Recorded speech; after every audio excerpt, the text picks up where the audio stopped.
اعوذ باللہ من الشیطان الرجیم بسم اللہ الرحمن الرحیم۔ پرہیز علاج سے بہتر ہے، یعنی آپ کوئی دوائی نہ لیں، کچھ نہ لیں، فاسٹنگ شروع کر دیں تو فاسٹنگ میں بھی شفا ہے۔ اور پھر دعائیں، آیات، پھر ان سے بڑھ کر سورۃ الفاتحہ جس کا نام ہی الشفا ہے۔ سورۃ الفاتحہ سے علاج کریں۔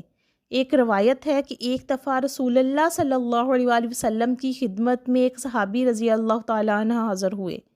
جب وہ واپس جانے لگے تو ایک گاؤں کے پاس سے گزرے جن کے پاس ایک مجنون آدمی تھا۔ اس کا ذہنی توازن درست نہیں تھا۔ اسے انہوں نے لوہے کی زنجیروں سے باندھ رکھا تھا۔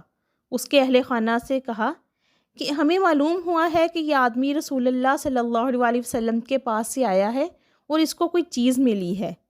وہ بھی مسلمان ہوں گے، پتہ ہوگا ان کے پاس کہ ایسی کیا چیز ہے جس سے علاج کیا جائے گا۔ وہ صحابی رضی اللہ تعالیٰ عنہ کہتے ہیں کہ میں نے سورۃ الفاتحہ پڑھ کر دم کیا تو وہ ٹھیک ہو گیا۔ یقین ہی اصل چیز ہے کہ یقین کتنا ہے۔ انسان کو یقین بھی ہونا چاہیے، دین کے معاملے میں، دعاؤں کے معاملے میں۔ ہمیں یقین نہیں ہوتا، اور پھر جو منزل ہم پڑھتے ہیں اس میں سورۃ الفاتحہ کے علاوہ آیت الکرسی ہے، سورۃ البقرہ کی آخری 2 آیات ہیں، کیونکہ نبی اکرم صلی اللہ علیہ وآلہ وسلم نے فرمایا کہ جس نے سورۃ البقرہ کی آخری 2 آیات ہر رات کو پڑھیں وہ اسے ہر طرح کی آفت سے بچانے کے لیے کافی ہوں گی۔